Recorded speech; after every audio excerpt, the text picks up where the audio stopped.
അപ്പോൾ ഇത് നമുക്ക് റെഡിയാക്കാൻ വേണ്ടിയിട്ട് ഞാനിവിടെ എന്താ 1 കിലോ ചിക്കൻ എടുത്തിട്ടുണ്ട്. ചിക്കൻ്റെ പീസുകൾ കുറച്ച് ചെറിയ പീസായിട്ട് കട്ട് ചെയ്തിട്ട് എടുക്കണം കേട്ടോ. അപ്പോൾ ഇത് ഞാൻ കുറച്ച് വലിയൊരു പാത്രത്തിലേക്ക് ഇടാണ്. അപ്പോൾ ഇതിലേക്ക് നമുക്ക് ആവശ്യത്തിന് ഉപ്പ് ചേർക്കാം.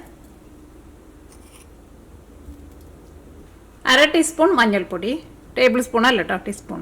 പിന്നെ 1 ടീസ്പൂൺ മുളക് പൊടി. ഞാനിവിടെ എരിവില്ലാത്ത മറ്റേ നമ്മുടെ കാശ്മീരി മുളക് പൊടി ഉണ്ട് കേട്ടോ. അപ്പോൾ ഞാനിവിടെ എരിവില്ലാത്ത നമ്മുടെ കാശ്മീരി മുളക് പൊടി ഉണ്ടല്ലോ, അതാണ് ചേർത്തേക്കുന്നത്. അല്ലെങ്കിൽ നിങ്ങൾക്ക് എരിവുള്ള മുളക് പൊടി ആയിരുന്നാലും കുഴപ്പമില്ല. ഇതാകുമ്പോൾ കുറച്ചുകൂടി നല്ലൊരു കളർ കിട്ടും. പിന്നെ നാരങ്ങ നീര്, ഒരു നാരങ്ങയുടെ പകുതി എടുത്തിട്ടുണ്ട് കേട്ടോ. ഇതെല്ലാം കൂടിയിട്ട് നമുക്ക് നന്നായിട്ടൊന്ന് മിക്സ് ചെയ്യാം. ഇതെല്ലാം കൂടിയിട്ട് നമുക്ക് ഒരു അരമണിക്കൂർ റെസ്റ്റ് ചെയ്യാൻ വേണ്ടിയിട്ട് വെക്കാം. കുറഞ്ഞത് ഒരു 20 മിനിറ്റെങ്കിലും വെക്കണം കേട്ടോ. അതിൽ കൂടുതൽ സമയം വെക്കണുണ്ടെന്ന് വെച്ചിട്ടുണ്ടെങ്കിൽ അരമണിക്കൂർ കഴിയുമ്പോൾ ഫ്രിഡ്ജിലേക്ക് എടുത്ത് വെച്ചോ. വേണമെന്ന് വെച്ചിട്ടുണ്ടെങ്കിൽ തലേ ദിവസം ഇതേപോലെ മിക്സ് ചെയ്തിട്ട് ഫ്രിഡ്ജിൽ എടുത്ത് വെച്ചാലും കുഴപ്പമില്ല. നന്നായിട്ട് ഇതേപോലെ ഇങ്ങനെ തിരുമ്മി നന്നായിട്ട് മസാല നന്നായിട്ട് ചിക്കനിൽ പിടിപ്പിക്കണം കേട്ടോ. എന്നാലും ആ നാരങ്ങ നീരൊക്കെ ശരിക്കും വേണ്ടി പിടിക്കുള്ളൂ. അപ്പോൾ ഇത് റെസ്റ്റ് ചെയ്യാൻ വേണ്ടിയിട്ട് വെക്കാം. ഇനി നമുക്ക് ഇതിലേക്ക് നമുക്കൊരു ഫ്രഷ് ആയിട്ടുള്ളൊരു മസാല നമ്മൾ ഒന്ന് ചൂടാക്കിയിട്ട് നമുക്ക് പൊടിച്ചിട്ടെടുക്കണം. അപ്പോൾ നമുക്ക് ഇത് റെസ്റ്റ് ചെയ്യണ സമയം കൊണ്ട് നമുക്ക് ആ മസാല നമുക്ക് റെഡിയാക്കാം. അപ്പോൾ ഇതിലേക്കുള്ള മസാലകൾ എന്തൊക്കെയാണെന്ന് നോക്കാം. അപ്പോൾ ഞാനിവിടെ ഒരു 6 ഏലക്കായ എടുത്തിട്ടുണ്ട്.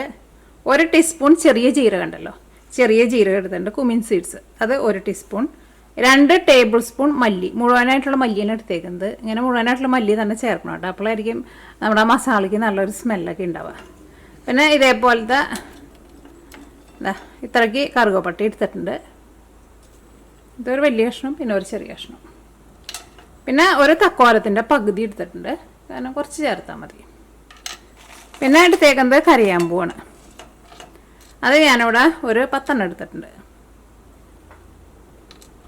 പിന്നെ മുളക് ഞാനിവിടെ 2 കൂടിയിട്ട് മിക്സ് ചെയ്തിട്ടാണ് എടുത്തേക്കുന്നത്. നമ്മുടെ പിരിയമുളക് ഉണ്ടല്ലോ, ഇതാട്ടോ പിരിയമുളക്.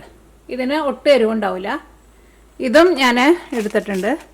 പിന്നെ നമ്മുടെ എരിവുള്ള മുളകുണ്ടല്ലോ, അതും 5 എടുത്തിട്ടുണ്ട്. എരിവില്ലാത്ത മുളകും 5 എടുത്തിട്ടുണ്ട്. ഇത് ചേർക്കുന്നത് നമ്മുടെ ചിക്കന് നമ്മുടെ കറിക്ക് നല്ല കളർ കിട്ടാൻ വേണ്ടിയിട്ട് നമ്മൾ സാധാരണ കറികളിലൊക്കെ ചേർക്കാം. നമ്മുടെ പാൻ നന്നായിട്ട് ചൂടായിട്ടുണ്ട്. ഫസ്റ്റ് ഞാൻ ഇതിലേക്ക് നമ്മുടെ മുഴുവനായിട്ടുള്ള മുളകാണ് ഇടുന്നത്. അങ്ങനെ മുളക് കുറച്ച് വലുതാണല്ലോ, അല്ലെങ്കിൽ നമുക്ക് ബാക്കിയുള്ള മസാലകൾ അത്രയ്ക്കാണ്ട് പെട്ടെന്ന് ചൂടാക്കിയിട്ട് എടുക്കാൻ വേണ്ടിയിട്ട് പാടായിരിക്കും. അപ്പോൾ ഇതൊന്ന് ചൂടാക്കി കഴിയുമ്പോൾ ബാക്കിയുള്ള മസാലകൾ ചേർക്കട്ടെ. അപ്പോൾ നമ്മുടെ മുളക് നല്ലൊരു ചൂട് വന്നിട്ടുണ്ട്, നല്ല ചൂടായിട്ടുണ്ട്. ഇനി നമ്മളിതിലേക്ക് ബാക്കിയുള്ള മസാലകൾ ചേർക്കട്ടെ. ഇതിലേക്ക് നമ്മൾ ബാക്കിയുള്ള മസാലകൾ ചേർക്കാം.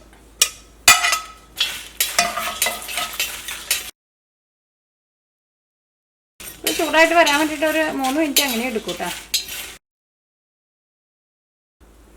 അപ്പോൾ ഇതിനകത്ത് നമ്മുടെ ചെറിയ ജീരകം പൊട്ടാൻ വേണ്ടിയിട്ട് തുടങ്ങിയിട്ടുണ്ട്. ചെറിയ സൗണ്ട് കേൾക്കുന്നുണ്ട്. അതേപോലെ ജീരകം പൊട്ടണം കേട്ടോ, എന്നാൽ മാത്രമേ നമ്മുടെ മസാല ശരിക്കും അങ്ങോട്ട് ചൂടായിട്ടുണ്ടാവുള്ളൂ. മസാല പെട്ടെന്ന് ഇട്ട് ഒഴുകി തന്നെ ചൂടാവില്ല കേട്ടോ. പൊട്ടണ സൗണ്ട് നിങ്ങൾ കേൾക്കണ്ടോന്ന് അറിയില്ല, കാരണം എന്നാലും അതിൻ്റെ ആ മസാലയുടെ മണം കിട്ടുള്ളൂ. അപ്പോൾ ഇങ്ങനെ നമ്മളെടുത്ത് മാറ്റാം കേട്ടോ.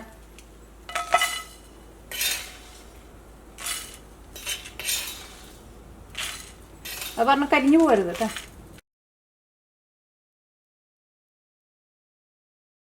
അപ്പോൾ ഞാൻ അടുത്തത് നമ്മുടെ കറി റെഡിയാക്കാൻ വേണ്ടിയിട്ട് തുടങ്ങാം. അപ്പോൾ ഞാനിവിടെ ഈ സെയിം പാനിൽ തന്നെയായിട്ടാണ് റെഡിയാക്കുന്നത്. നമ്മൾ മസാല പൊടിച്ചിട്ടില്ല, ഒന്ന് ഇരുന്നിട്ട് ഒന്ന് ചൂടാറി കഴിഞ്ഞിട്ട് പൊടിയാം. അപ്പോൾ ഇതിലേക്ക് നമുക്ക് ഓയിൽ ഒഴിക്കാം. ഇനി നമ്മൾ ഇതിലേക്ക് ചേർക്കുന്നത് സവോളയായിട്ടാണ് ചേർക്കുന്നത്. ഞാനിവിടെ ഒരു വലിയൊരു സവോള എടുത്തിട്ടുണ്ട്. ഇതൊരു 200 ഗ്രാം സവോള ഉണ്ടാവും കേട്ടോ. അപ്പോൾ ഇത് നല്ല ചെറുതായിട്ട് ഇത് അതേപോലെ കട്ട് ചെയ്തെടുത്തിട്ടുണ്ട്. അപ്പോൾ ഫസ്റ്റ് നമുക്ക് ഇത് ചേർക്കാം. ഇതിലേക്ക് നമുക്ക് ജിഞ്ചർ ഗാർലിക് പേസ്റ്റും ചേർക്കണം, പിന്നെ വെളുത്തുള്ളി ചതച്ചതും ചേർക്കണം. അത് നമ്മുടെ സവോള നന്നായിട്ടൊന്ന് മുരിഞ്ഞ് കഴിഞ്ഞിട്ട് നമുക്ക് ചേർക്കാം. പിന്നെ അല്ലെങ്കിൽ നമ്മുടെ സവോളയുടെ ഉള്ളിൽ നന്നായിട്ട് വെള്ളം ഉണ്ടാവില്ല. അപ്പോൾ ആ വെള്ളം കൊണ്ട് നമ്മുടെ ജിഞ്ചർ ഗാർലിക് പേസ്റ്റും നമുക്ക് ശരിക്കും മുരിഞ്ഞിട്ടില്ല. ഫസ്റ്റ് ഇതങ്ങോട്ട് മുരിക്കാം.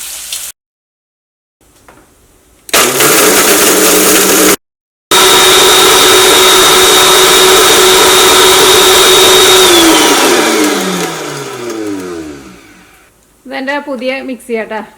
നമ്മൾ ആദ്യം ഉപയോഗിച്ചിരുന്നത് സുജാതയാണ്, അത് നല്ല മിക്സിയാണ്. ഇത് ഞാൻ വിറ്റാമിക്സിൻ്റെ പുതിയ മിക്സി വാങ്ങിച്ചതാണ്.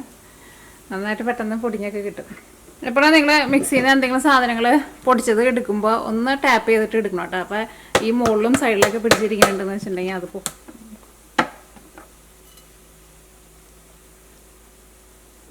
അപ്പോൾ നമ്മുടെ മസാലപ്പൊടി റെഡി ആയിട്ടുണ്ട്. ശരി, ഞാൻ നോക്കിക്കേ. നമ്മുടെ സവാള ചെറുതായിട്ടൊന്ന് മുരിഞ്ഞു തുടങ്ങിയിട്ടുണ്ട്. മുരിഞ്ഞ് നല്ലൊരു ഗോൾഡൻ കളറാകാൻ വേണ്ടിയിട്ട് നിൽക്കണ്ട. ഇതിപ്പോൾ ചെറുതായിട്ടൊന്ന് മുരിഞ്ഞു തുടങ്ങിയിട്ടുണ്ട് അല്ലേ.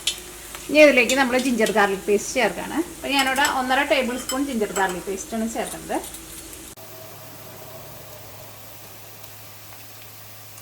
അതിലേക്ക് ചേർക്കുന്നത് വെളുത്തുള്ളി ചതച്ചതാട്ടാ. ഞാനിവിടെ ഒരു 5 വലിയ വെളുത്തുള്ളി ചതച്ചെടുത്തേക്കുന്നതാണ്. ജിഞ്ചർ ഗാർലിക് പേസ്റ്റും ചേർക്കണം. അതിനകത്ത് നമ്മൾ വെളുത്തുള്ളി ചേർക്കുന്നുണ്ട്. പക്ഷേ വെളുത്തുള്ളി ഇതേപോലെ കുറച്ച് ചതച്ചിട്ടും ചേർക്കണം കേട്ടോ.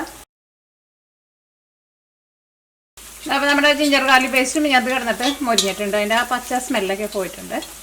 ഇനി നമ്മളിതിലേക്ക് നമ്മൾ മാരിനേറ്റ് ചെയ്ത് വെച്ചേക്കണ ചിക്കൻ ഉണ്ടല്ലോ, ചിക്കൻ ചേർക്കാണ്. ചിക്കൻ മൂടി വയ്ക്കില്ല കേട്ടോ. ഒരു 5 മിനിറ്റ് നമ്മൾ ഇതേപോലെ തുറന്ന് വെച്ചിട്ടൊന്ന് ഇളക്കി കൊടുക്കുക. എന്നിട്ട് വേണം നമ്മൾ ഇതിലേക്ക് നമ്മൾ പൊടിച്ച് വെച്ചേക്കണം നമ്മുടെ മസാലപ്പൊടി ഉണ്ടല്ലോ അതൊക്കെ ചേർക്കാൻ വേണ്ടിയിട്ട്. പിന്നെ കറിവേപ്പിലയും ചേർക്കണം, പിന്നെ കുരുമുളക് പൊടിയും ചേർക്കണം. ഒരു 5 മിനിറ്റ് നമുക്ക് ഇതിനെ ഇളക്കി കൊടുക്കാം. അപ്പോൾ നമ്മുടെ ചിക്കൻ ഒന്ന് ചെറുതായിട്ടൊന്ന് മുരിഞ്ഞ പോലെ കിട്ടും നമുക്ക്. പെട്ടെന്നാണ് മൂടി വെച്ചിട്ടുണ്ടെന്ന് വെച്ചിട്ടുണ്ടെങ്കിൽ ചിക്കൻ്റെ ഉള്ളിൽ നിന്ന് പെട്ടെന്ന് വെള്ളം അങ്ങോട്ട് വന്നിട്ട് ചിക്കൻ അത്രയ്ക്ക് നമ്മൾ കഴിക്കുമ്പോൾ അത്രയ്ക്ക് അങ്ങോട്ട് ഒരു ടേസ്റ്റ് ഉണ്ടാവില്ല. ഇങ്ങനെ എടുക്കുമ്പോൾ അതിന് വേറൊരു പ്രത്യേക ഒരു ടേസ്റ്റ് ഉണ്ടാവും. നമ്മൾ ഒരു 5 മിനിറ്റ് അല്ലെങ്കിൽ ഒരു 7 മിനിറ്റിൻ്റെ അടുത്ത് എടുക്കും. അപ്പോൾ ഇതിനകത്ത് ആ വെള്ളമൊക്കെ വറ്റിയിട്ട് ഇപ്പോൾ ഇതിനകത്ത് ഓയിൽ തെളിഞ്ഞ് വന്നു തുടങ്ങിയിട്ടുണ്ട്. ഇനി നമുക്ക് ഇതിലേക്ക് പച്ചമുളക് ചേർക്കാം. പച്ചമുളക് നിങ്ങളുടെ എരിവിനനുസരിച്ചിട്ട് ചേർത്തോട്ടെ. അപ്പോൾ ഞാനിവിടെ 3 പച്ചമുളക് എടുത്തിട്ടുണ്ട്. പിന്നെ ചേർക്കുന്നത് കറിവേപ്പിലയാണ് ചേർക്കുന്നത്. കറിവേപ്പില നമ്മൾ ഇതിനകത്ത് നന്നായിട്ട് ചേർക്കണം കേട്ടോ. കാരണം കറിവേപ്പില ഇതിനകത്ത് കിടന്നിട്ട് നന്നായിട്ട് മുരിഞ്ഞ് വരും.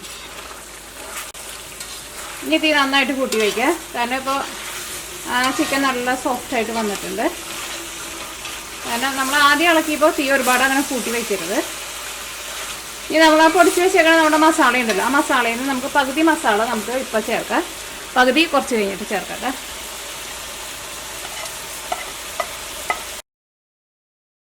പിന്നെ നമ്മൾ തുറന്ന് വെച്ചിട്ട് നമ്മളിങ്ങനെ മിക്സ് ചെയ്തിട്ട് ഇങ്ങനെ എടുക്കുമ്പോഴായിരുന്നാലും ചിക്കൻ ചെറുതായിട്ടൊന്ന് മുരിഞ്ഞ പോലെ വരും. അത് നല്ല ടേസ്റ്റ് ആയിരിക്കും. ഇപ്പോൾ 2 മിനിറ്റ് നമ്മൾ ഇളക്കി കൊടുത്തിട്ടുണ്ടായിരുന്നു. ഇനി നമുക്കൊരു മീഡിയം ഫ്ലെയിമിൽ നമുക്കൊരു 5 മിനിറ്റ് നമുക്ക് മൂടി വയ്ക്കാം.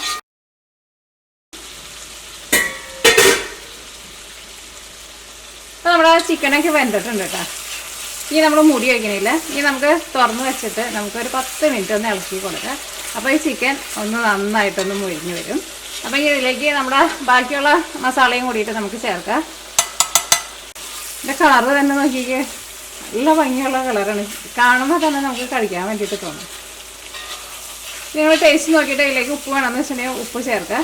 ഇനി ഇതിലേക്ക് നമുക്ക് കുരുമുളക് പൊടിയും കൂടിയിട്ട് ചേർക്കണം. അപ്പോൾ കുരുമുളക് പൊടി ഞാനിതിലേക്ക് 1/2 ടീസ്പൂണാണ് ചേർക്കുന്നത്. ടേബിൾ സ്പൂൺ അല്ല കേട്ടോ. ചപ്പാത്തിയിലൂടെയൊക്കെ കഴിക്കാൻ വേണ്ടിയിട്ട് നല്ല സൂപ്പർ ടേസ്റ്റ് ആയിരിക്കും. അല്ലെങ്കിൽ നിങ്ങൾ ഫ്രൈഡ് റൈസൊക്കെ ഉണ്ടാക്കുമ്പോൾ അതിന് സൈഡായിട്ട് കറിയായിട്ട് ഉണ്ടാക്കാൻ വേണ്ടിയിട്ട് പറ്റിയ നല്ല കറിയായിട്ടത്. ഇനി ഇതിലേക്ക് നമുക്ക് ലാസ്റ്റ് കുറച്ച് മല്ലിയിലയും കൂടിയിട്ട് ചേർക്കാം. അപ്പോൾ മല്ലിയില ചേർത്ത് കഴിഞ്ഞിട്ട് നന്നായിട്ടൊന്ന് മിക്സ് ചെയ്ത് കഴിഞ്ഞിട്ട് നമുക്ക് തീ ഓഫ് ചെയ്യാം. നമ്മുടെ ചിക്കനൊക്കെ ആയിരുന്നാലും നോക്കിക്കേ ഒന്ന് ചെറുതായിട്ട് മുരിഞ്ഞ് വന്നിട്ടുണ്ട്. ആ മസാലയൊക്കെ ചിക്കന്മേൽ നന്നായിട്ട് പെരണ്ട് നന്നായിട്ട് പിടിച്ചിരിക്കുന്നുണ്ട്.